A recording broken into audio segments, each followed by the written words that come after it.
Pourquoi ça n'existait pas avant en Suisse? Parce qu'il me semble qu'à l'étranger, c'est quelque chose de normal.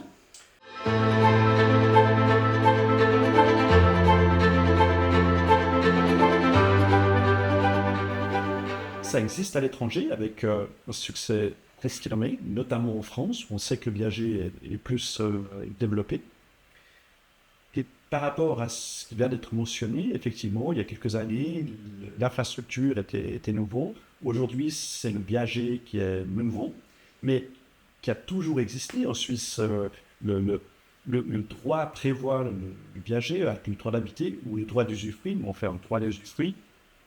Donc, le, que la loi est très claire, permet ceci, et ça se faisait, mais peut-être ça se faisait de manière moins évidente, un peu plus cachée, souvent au sein de la famille, et les gens le faisaient, mais de one-to-one, c'est très compliqué, et je dois avouer que personnellement, je ne le ferai pas.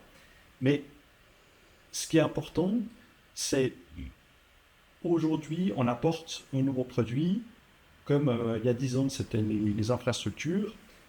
C'est important, je pense, de continuer à développer du moment qu'on n'est pas un produit qui répond simplement à l'effet de mode et puis que dans 3 ans, ce ne sera plus le cas et qui amène plus de risques que d'opportunités. Je crois que la mode du viager, c'est pas une mode, c'est vraiment quelque chose qui va être là, qui va durer ces prochaines années, qui va s'amplifier.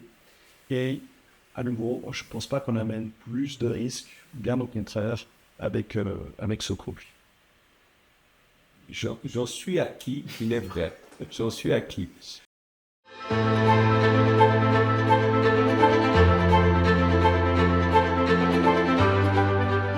J'ai été confronté à l'âge de 25 ans avec une voisine qui me proposait son appartement viager. J'avais un 3 pièces, j'avais acheté, elle avait un 2 pièces. Et quand elle est venue proposer ça, je me suis dit, je peux émotionnellement pas spéculer sur la mort de cette personne. J'aurais dû 6 mois après les décéder, et à son âme. Euh, mais c'est vrai que c'est un point qui nous est donné. Si je faisais du one-to-one, hein, effectivement, il y a une notion, alors spéculer, c'est peut-être, tu l'as peut-être pas fait, mais forcément, tu as une chose de gagner, une chose de perdre. C'est un peu le casino. Dans notre optique, on sait qu'on va gagner sur certains, on sait qu'on va perdre sur certains. Je parle ici d'espérance de vie, certains vont partir plus tôt, certains vont partir après. On ne cherche pas justement à ce qu'on ait un portefeuille de gens qui partent plus tôt, on ne fait pas de questionnaire médical, ceci ne rentre pas en ligne de compte. Nous, c'est la loi des grands nombres, comme c'est le travail des caisses de pension de déterminer quelles prestations elles peuvent verser par rapport à la loi des grands nombres, comme c'est le travail des assurances de proposer des produits sur ces grands nombres. On ne peut pas qu'on puisse dire qu'il y a une spéculation à ce niveau-là. Il faut vraiment le voir. Nous, on offre une solution. On parle à des gens qui ont environ 80 ans. On sous-estime, ils ont encore plus d'une dizaine d'années d'espérance de vie devant eux, et on leur apporte une solution qui leur permet justement d'améliorer ces 10 ans de vie qu'il leur reste. Et c'est pour ça que en fait, notre produit, j'ai envie de dire, connaît ce succès auprès des potentiels vendeurs, parce qu'ils voient clairement les avantages que l'on propose. Et c'est pas du tout une négociation de tapis, c'est vraiment, voilà, il y a un document qui est remis, toutes les conditions sont expliquées, mais pas négociées. Et ça rassure énormément, également les vendages. J'ai été confronté, j'ai vu une personne qui s'est trouvée à l'échéance de son hypothèque à taux bloqué, et la banque a refait un calcul. Malheureusement, il a été veuf entre deux. La banque a fait un calcul, a dit vous ne pouvez plus garder la maison parce que vous ne couvrez plus à 5% la charge. Donc, voilà, on lui a parlé, il dit faut faire un viager. Et du coup, on a redonné du pouvoir d'achat à cette personne, on lui redonne de la vie. Paradoxalement, on parle d'espérance de vie, on lui a redonné de la vie. C'est un peu comme ça qu'on le voit aussi, effectivement. Effectivement. Et malheureusement, ce cas se produit régulièrement. Donc, des personnes, je dirais, c'est quand même une bonne part des gens qui nous contactent, des discussions, on ne pas dire plus, avec leur banque, en disant j'ai un problème pour refinancer mon bien. Et je souhaite donc faire un viager pour pouvoir simplement rester, habiter là où j'ai envie d'habiter, là où j'ai mes souvenirs, où j'ai mes amis, une cercle d'amis, mes activités. Donc c'est effectivement une solution.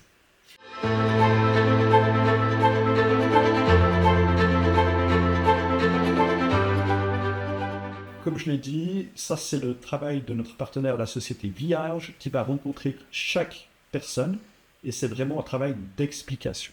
Et les raisons pour lesquelles elle veut faire du viager, parce qu'on veut s'assurer aussi que on apporte une vraie solution à ces personnes. Ensuite, il n'y a pas d'examen médical pour justement tout ce qui est calcul d'espérance de vie. C'est basé sur les tables de l'Office fédéral de la statistique. Donc, il n'y a pas de prise en compte de l'état médical de la personne, hormis un certificat de capacité de discernement qui est demandé à la personne. Mais c'est vraiment un travail d'explication, de rencontre. On a un processus qui oblige au minimum 3 rencontres espacées dans le temps, avec chaque rencontre dédiée à un thème. Et ça, c'est important. On n'est pas là pour mettre la pression aux gens, bien au contraire. On explique toutes ces étapes. Et en fait, je dirais, on est toujours clair, la personne peut dire jusqu'au dernier jour chez le notaire, si vous voulez changer d'avis, vous changez d'avis. Je dirais qu'on a suffisamment de bien pour ne pas devoir forcer la vente à tout prix.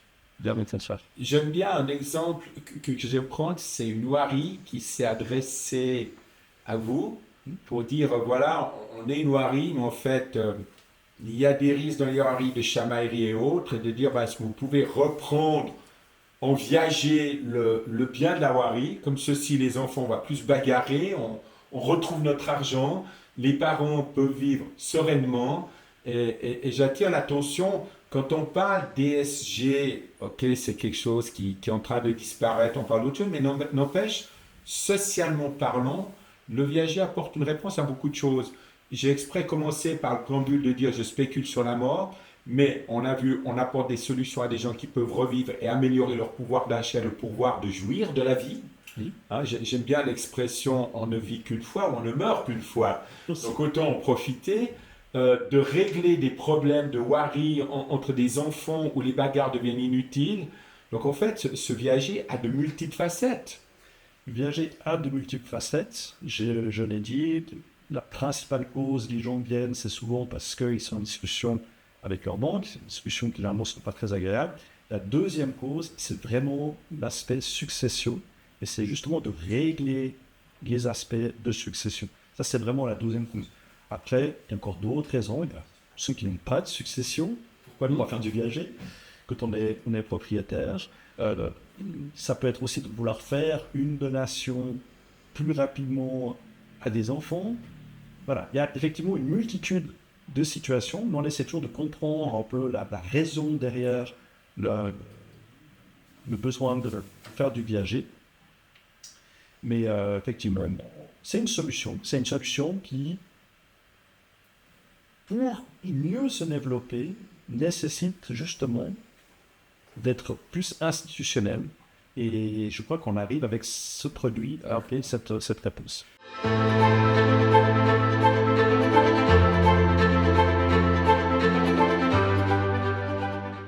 Alors, évidemment, on va plutôt être du côté de vouloir faire des travaux. On sait que dans les PP, il y a toujours des personnes qui veulent faire des travaux, d'autres un peu moins. Je pense que aujourd'hui, on va plutôt être du côté de vouloir faire des travaux. Ça, c'est aussi un peu notre côté développement du PSG. Les assemblées de PPE, non, oui, c'est lourd. Et non, en fait.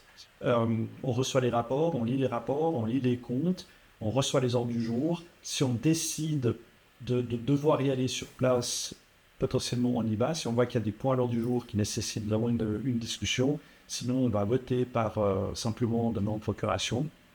Ça, c'est quelque chose que l'on fait. On a aussi, je dirais, Viage et un partenaire, qui n'est pas un partenaire, mais un prestataire, pardon, la société Homisage, qui nous aide à faire ce suivi des biens et qui analyse pour nous ses propres PP. Donc, du coup, l'aspect environnemental, on le règle à l'achat parce qu'on escompte tous les risques environnementaux liés à la nouvelle loi, déjà sur l'énergie et autres. Oui. On a parlé du social avant, qui est très important dans les différentes opportunités qui demandent. Et là, vous venez parler juste de la gouvernance. Donc, sans l'avoir fait, on le fait. Alors, la gouvernance, c'est marrant, je l'avais même pas vu ici. La gouvernance, je le vois. euh, la FINMA, on a mis longtemps à avoir l'agrément. La FINMA, et à juste titre, nous a dit, mais comment vous, des professionnels de l'immobilier, assurez-vous que vous n'allez pas euh, tendre le bras ou abuser de personnes âgées? Et avec les processus qu'on a mis en place au moment de l'acquisition, je pense, et là je remercie la FINMA qui nous a challengés, avec laquelle on a pu vraiment progresser. On a certaines choses, on aimerait aller plus loin que ce qu'elle demandait, mais je dirais que c'est du pain béni pour nous, parce que maintenant aujourd'hui on peut prouver cet aspect de gouvernance. Là franchement je n'ai pas revu, je pense.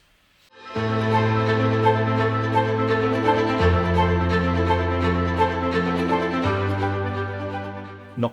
Normalement, effectivement, on ne paye pas. Maintenant, si une personne qui est en pleine forme physique, peut-être retrouve un compagnon, et puis décide d'emménager chez une compagne, et décide d'emménager chez l'autre, et souhaite éventuellement partir, on pourrait discuter pour reprendre le bien immédiatement, te donner une compensation.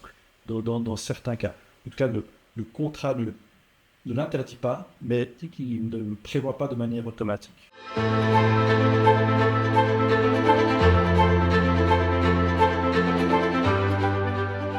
La performance que je donne, donc quand je parle de 5,4%, c'est après tous les frais.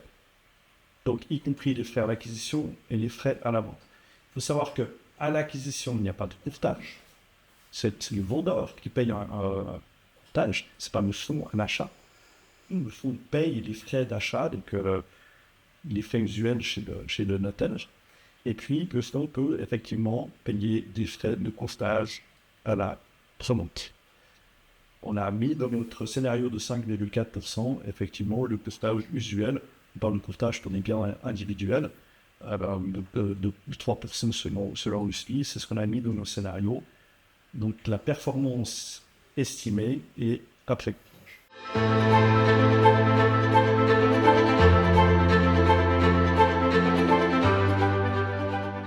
Comment on se fait la prospection pour trouver des biens? Aujourd'hui, je dirais, c'est plutôt eux qui nous trouvent. On ne fait quasiment pas de marketing, parce qu'on en a tout simplement pour l'instant pas véritablement besoin. Maintenant, on a les deux cas. On a les cas où les parents viennent, donc les propriétaires viennent nous voir. On a des fois, ce sont les enfants qui nous contactent. On cherche une solution pour les parents qui souhaitent rester dans le bien. Malheureusement, nous, on ne peut pas les aider. Parce qu'il faut imaginer que les enfants, ils ont peut-être eux-mêmes 60 ans, arrivent eux-mêmes à l'âge de la retraite. Donc les banques leur disent, attendez, stop, vous êtes déjà le maximum de notre capacité, vous ne pouvez pas faire plus. Donc, on a les cas. Ce qu'on demande, c'est que lors des premiers entretiens, on ne peut pas l'exiger, on souhaite que la personne vienne accompagnée de ses proches. Ça, c'est pour la transparence qu'on donne sur toute la transaction. Je rappellerai que comme une personne peut vendre en direct sa maison sans demander rien à la personne, elle peut vendre en viager sans demander rien à la personne.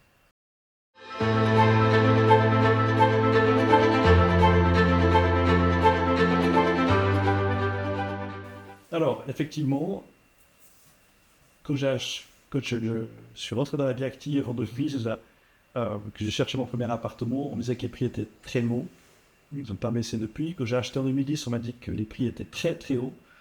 Ils n'ont pas baissé depuis. Et aujourd'hui, on dit que les prix sont très hauts. J'ai encore regardé hier l'indice, le UBS Bubble Index, Real Estate Bubble Index, qui voyait un risque modéré aujourd'hui, qu'on est plutôt bas, et en indiquant justement que le manque de logements disponibles et la forte demande empêchent de voir une correction à court terme. Maintenant, Olivier l'a dit, les arbres ne montent pas jusqu'au ciel et il peut y avoir une correction. comme je l'ai indiqué, dans un portefeuille de viager, à un moment donné, le risque de longévité n'est plus vraiment un risque. Et en fait, le risque majeur qu'on a dans notre portefeuille, c'est quoi? C'est le risque immobilier.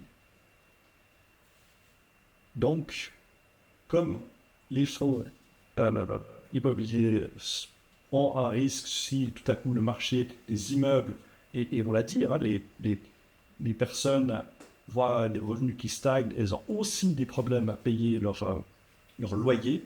On peut imaginer aussi que ça touche les propriétaires. Donc, s'il y a une baisse du marché immobilier, forcément, il y aura un impact sur notre fonds au moment de la revente. Je note quand même qu'on achète généralement les biens avec à peu près 30% en moyenne, ça dépend de l'âge, hein, mais 30% d'escompte, ce qui fait quand même un petit peu ça sur le prix de vente. Alors là, je prends la question au vol. Je vous parlais, j'ai une connaissance de l'immobilier depuis 72, la grande crise pétrolière, où là, j'ai vu une villa de 500 000 francs partir à 120 000 francs en bourse, achetée par la banque, qui l'a revendue quelques mois après 400 000. Elle avait eu les fonds propres dessus, donc elle les a revendus à la dette qu'elle avait, à quelque part. La crise, une petite crise immobilière en 83. On a eu en 87, après le crash de 87 jusqu'en 90 et un peu plus après une baisse énorme. Une maison en 87 qui valait 500 000 en 90, la banque est arrivée, elle a dit elle vaut 280 000. Qu'est-ce qu'on fait? Il y a une notion importante. Les caisses de pension et aussi les family office et investisseurs privés, l'immobilier est un fonds de portefeuille, comme l'est de l'or. On est dans une forme de sécurité. C'est le temps qui est avec nous. Et début des années 90, on a passé d'une gestion de temps où le fonds de pension garantit un revenu de substitution, où le family office souhaite transférer aux générations futures un patrimoine. Et c'est le temps qui est avec nous. Parce que si tout ne devait plus rien valoir, il faut savoir que si les marchés chutent, je vous ai mentionné avant 14 risques que vous aurez sur la vidéo qui sera en ligne, 14 risques spécifiques. D'accord? Si le viager a un problème avant de tout chute, vous ne vendez plus aucun fonds de placement immobilier ou vous les vendez avec des pertes énormes. C'est seulement le temps qu'elle a. Et une caisse de pension, mon premier client, il a 42 ans, il est toujours là où lui. Aujourd'hui, il avait 300 millions de fortune, il a 1 milliard, à peu près 1,5 milliard aujourd'hui. Dans 45 ans, je ne serai plus du tout là. Mais lui, vu son secteur et autres, il sera toujours là, normalement. D'accord? Sauf si on a carrément une explosion de système. Alors là, parlons plus d'investissement et oublions, puis allons jouer aux cartes. D'accord? Donc c'est le temps qui est avec nous. Et le fonds de pension doit garantir le revenu de substitution. Il a des engagements à 10, 20, 30 ans, voire 50 ans. Des gens qui rentreraient à l'âge de 30 ans, c'est 50 ans d'horizon. Donc sur 50 ans, mais il va y en avoir encore des crises qui vont advenir.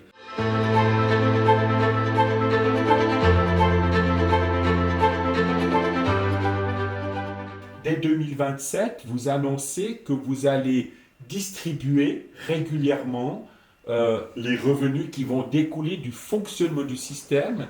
Et ça, c'est important. À la libération, le fonds n'a pas pour vocation de conserver le bien. Donc on récupère ce qu'on appelle la pleine propriété. L'objectif est de vendre. Alors, on n'est pas non plus obligé de vendre tout de suite. Hein. Si on voit qu'il y a un petit peu de tension, on peut potentiellement le garder. Mais l'objectif, c'est clairement de revendre les biens. Et donc, cette liquidité qui se crée est redistribuée aux investisseurs. Donc, forcément, on s'attend à des premières distributions dès 2027 qui seront croissantes chaque année par la mathématique des choses qui font qu'on aura de plus en plus de libération jusqu'à ce qu'après ça va descendre vers la fin.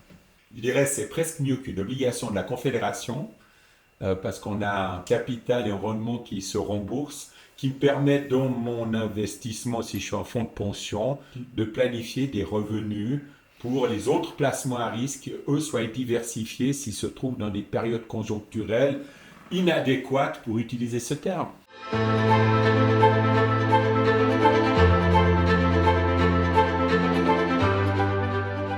Question fréquemment posée. Effectivement, à la base, c'est plus une obligation, enfin une imposition de la FINMA qui, et c'est un peu comique maintenant, on le voit, ne pensait pas qu'il y avait un marché pour le viager et nous a dit alors commençons, faisons un ballon d'essai avec un fonds fermé pour voir simplement si vous allez pouvoir trouver des investisseurs.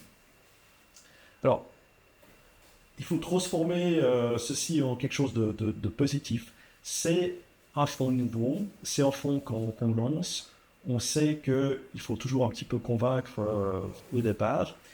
Et ça amène quand même quelque chose de positif, ce fonds fermé, puisque ça nous permet, à nous qui gérons ce produit, de ne pas trop se préoccuper sur la liquidité, donc de pouvoir être quasiment entièrement investi. Ça permet également à des acteurs qui voudraient venir, on sait que les caisses de pension suivent cette contrainte de ratio de reprise. Il faut comprendre pourquoi ce ratio de reprise. Je suis le premier à comprendre. On ne veut pas se retrouver dans un produit où le gestionnaire vend les meilleurs actifs parce qu'il doit faire face à des remboursements et on se retrouve seul avec les restes. Donc là, c'est en fonds fermé. Ça veut dire que cette question de ratio de reprise est nettement moins relevante, pour ne pas dire pas relevante. Donc ça peut permettre à des caisses, dans cette phase de démarrage, de se dire, je peux peut-être être plus souple sur cette question de ratio d'emprise. Ça, c'est quelque chose qui peut nous aider dans cette phase de démarrage. Notre objectif, il est clair, mais il dépend aussi, bien sûr, du objectif final de la firma. C'est à terme de basculer sur un produit plus grande ampleur, parce que le marché est clairement là, et donc de transformer un produit nouvel. Mais dans cette phase de démarrage, en fait, ce fonds fermé, j'y vois aussi du positif. Bien sûr, je sais que pour certains, c'est un frein dans la réflexion.